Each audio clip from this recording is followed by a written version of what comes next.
This happened to me about 5 years ago. During the summer, I moved back in with my parents to save up some money. I was 22, had just finished school, and was working night shifts at a warehouse.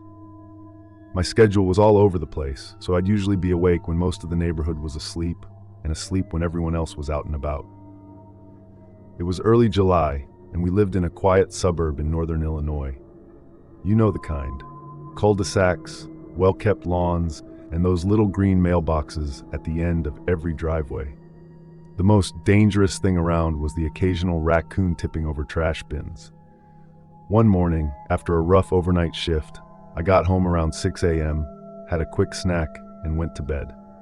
Around 9:30, I was half asleep when I heard it. Faint music playing outside. That classic tinny jingle you hear from ice cream trucks. You know the one. Off-key and kind of creepy when you're not expecting it. It immediately struck me as strange. Who the hell runs an ice cream truck before 10 a.m.? I pulled back the curtain and sure enough, there it was. This off-white, rusted old truck rolling slowly down our street. No decals, no brand, not even any prices taped to the side. Just one of those generic magnetic signs that said ice cream in fading red letters. There were no kids out. It was a weekday, and most people were either at school or work. Yet the truck kept crawling down the street, music still going, like it was looking for someone. I figured maybe the guy was just early. Weird, but not illegal. I went back to sleep. The next morning, same thing. 9:30 a.m., ice cream truck, same rusty van, still no kids around, just music echoing down an empty street. This happened every day that week. On Friday, I decided to stay up and actually watch what this guy was doing. He drove slowly down the road, didn't stop at a single house, didn't serve a single person, just rolled through like he was surveying the neighborhood. What stood out the most was that I never saw his face. The windows were tinted, which, now that I think about it, is illegal for a commercial vehicle. I mentioned it to my mom, and she said she'd seen it too. Thought it was just some guy starting his route early. But I couldn't shake how wrong it felt. That weekend, I was out walking our dog around 9 a.m. when I heard the jingle start up again. I froze. The truck had turned the corner and was coming straight toward us, slower than usual. I moved to the other side of the street, but as it passed, the music cut out. Dead silence. And I swear to God, it stopped right across from me. I didn't look at it directly, but I felt eyes on me, watching. The kind of stare that goes right through your skin. Then it drove off. No music, no rush, just gone. The next day, I called the non-emergency police line and reported it. Told them about the truck, how it didn't have proper signage, how it showed up too early, and never served anyone. They took my name, said they'd look into it. I didn't see the truck again after that. But here's where it gets worse. About 3 weeks later, I got a call from a detective. They asked if I'd be willing to come in and look at some photos. I agreed, and they showed me a series of surveillance shots. One of them made my stomach drop. It was the same truck, parked in front of a house about 5 towns over. That house belonged to a woman who had reported her 10-year-old daughter missing just 2 days earlier. The last time anyone had seen the girl, she was playing outside, around 9:30 in the morning. She was never found. They suspected the guy was using the truck to lure out kids during hours when parents wouldn't expect danger. Early in the morning, before school, when some kids might be home alone during summer break. I never heard if they caught the guy. But the thought that I watched that truck cruise past my house every single morning, possibly stalking kids, it still messes me up. And every time I hear that distant warped ice cream jingle in the summer, I look out the window and make damn sure it's a real truck with real customers. Because sometimes what looks like a harmless childhood memory is actually a predator with a plan.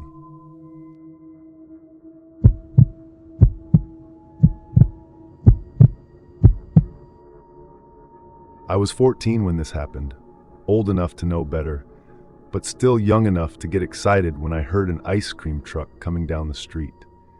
It was one of those brutally hot days in August. My parents were both at work, and I was home alone, just killing time watching TV.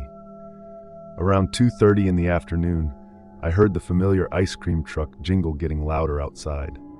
I grabbed a few dollars off the counter, threw on some flip-flops, and stepped outside. That's when I noticed something weird. The truck wasn't moving. It was parked just past my driveway, engine running, music playing, but no other kids were out. Not a single one. That was odd since our street usually had tons of kids during summer break. Still, I figured I'd just caught him before the rush. I walked up slowly, but as I got closer, I noticed the truck looked off. The decals were faded, like they hadn't been updated in decades. The menu was handwritten in Sharpie on a torn piece of cardboard. There were no pictures. And the window where the driver would normally serve customers was slightly open, but no one was visible inside. I stopped a few feet from the truck. "Hello?" I called out. Nothing. Then slowly the window slid open wider. A man leaned out, but something about him instantly put me on edge.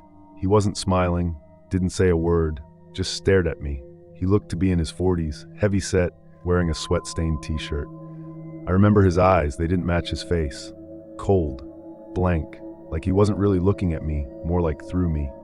He finally spoke in this low, flat voice. "You like popsicles?" I paused.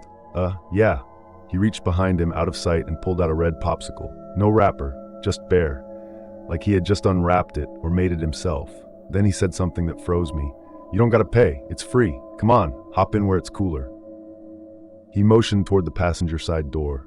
It took a second for it to register. But when it did, every hair on my body stood up. I backed up a few steps, shaking my head. "No thanks," I said quickly. "I'm good." He didn't say anything, just stared at me, still holding that naked popsicle. I turned and started walking, fast, back to my house. I didn't want to run and make it obvious I was panicking, but I kept glancing back. He didn't drive away. The music stopped. The truck was just sitting there, engine rumbling.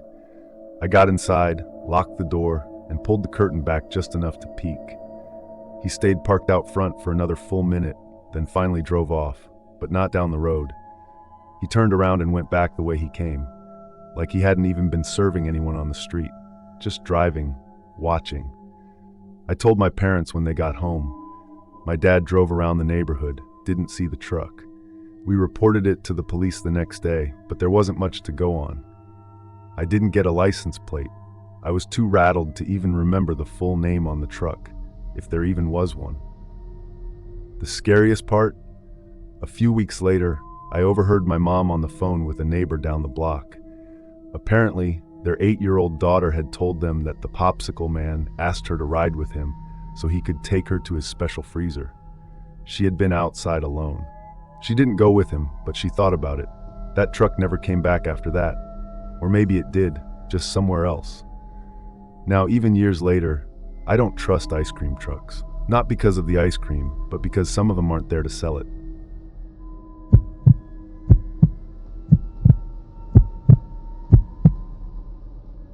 This happened in the summer of 2021, just outside of Phoenix, Arizona. I was 17, living in a mostly quiet neighborhood.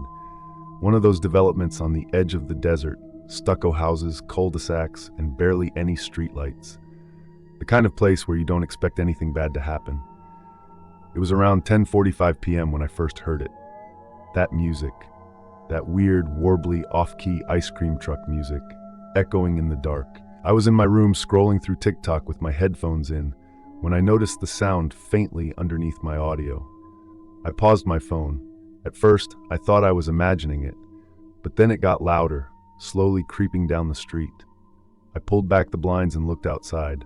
Sure enough, there it was, an old white and blue ice cream truck rolling slowly past my house. Headlights off, just that eerie jingle playing in the dark. The thing looked ancient. Dented panels, rusty bumper, the paint peeling off in strips.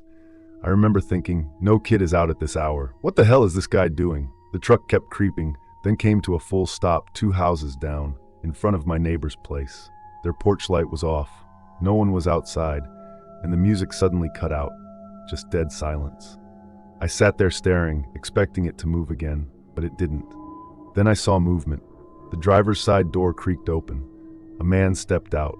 He was tall, maybe in his 30s, wearing a black hoodie, despite it being 95 degrees even at night, and something about the way he moved just looked off.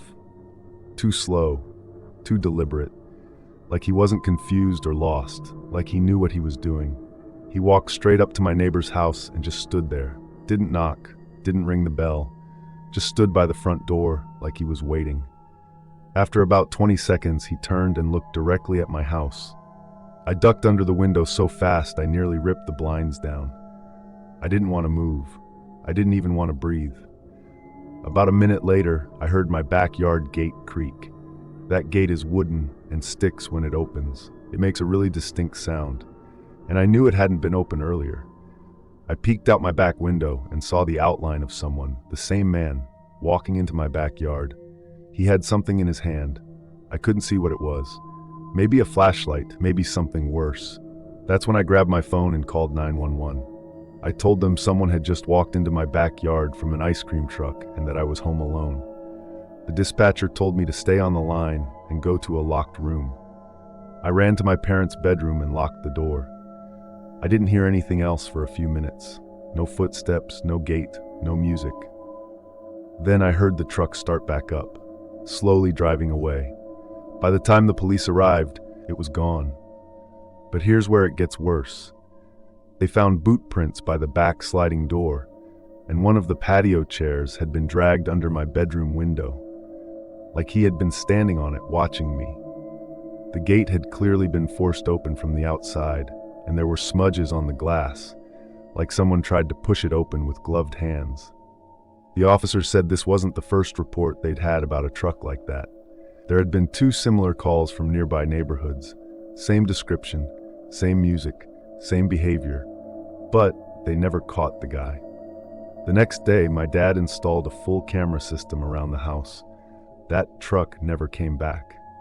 But to this day, I still think about what would have happened if I hadn't looked out that window, or if I'd made the mistake of stepping outside to get some ice cream.